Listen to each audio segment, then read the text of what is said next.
Des agriculteurs qui sont effectivement extrêmement motivés. Ils ont même prévu de faire venir leurs conjoints et leurs enfants parce qu'ils ne comptent vraiment pas lever le camp. Et je le trouve justement avec un céréalier. Laurent, bonjour, merci d'être avec nous. Bonjour. On entend beaucoup que c'est à l'appel de la FNSEA, que les agriculteurs ont les mêmes revendications. Pourtant, vous avez tous des métiers très différents. Vous, en tant que céréalier, qu'est-ce qui vous chagrine, qu'est-ce qui vous peine au quotidien ?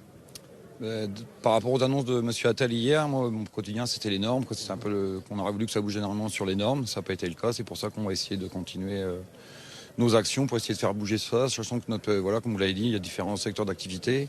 Après, il y a tout ce qui est les exportations qui chagrinent un petit peu, qu'on a de la concurrence déloyale sur beaucoup de produits, les légumes, les volailles.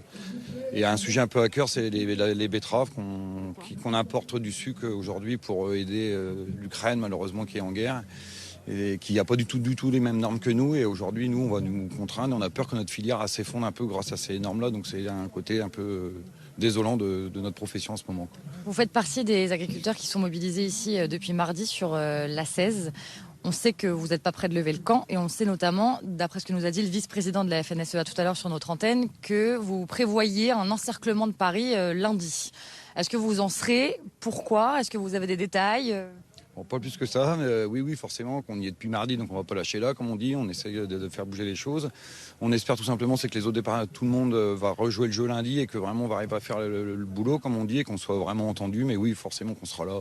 Après, la fin, on la connaît pas personnellement déjà, l'organisation sont en train de se mettre en place, mais l'idée, elle est vraiment là, c'est d'essayer de faire une tenaille autour de Paris pour qu'il y ait une pression sur la capitale, tout simplement. Si jamais les mesures concrètes que vous attendez n'arrivent pas, vous comptez faire durer le mouvement combien de temps ? Ouais, on est d'accord qu'il ne faut pas non plus être un peu rêveur. Forcément que ça va s'épuiser un peu, mais l'idée, il faut quand même qu'on soit puissant et qu'il y ait des réactions rapides. Après, on n'a pas les réponses encore de ça. On espère juste qu'il y ait des réponses assez rapides. Et voilà, pour l'instant, on est très, très motivés et on attend de voir. Merci beaucoup. On a compris que vous étiez motivés. Ils sont encore plusieurs dizaines ici sur la 16. On va vous laisser d'ailleurs, Laurent, retourner peut-être à votre petit AG pour ne rien rater.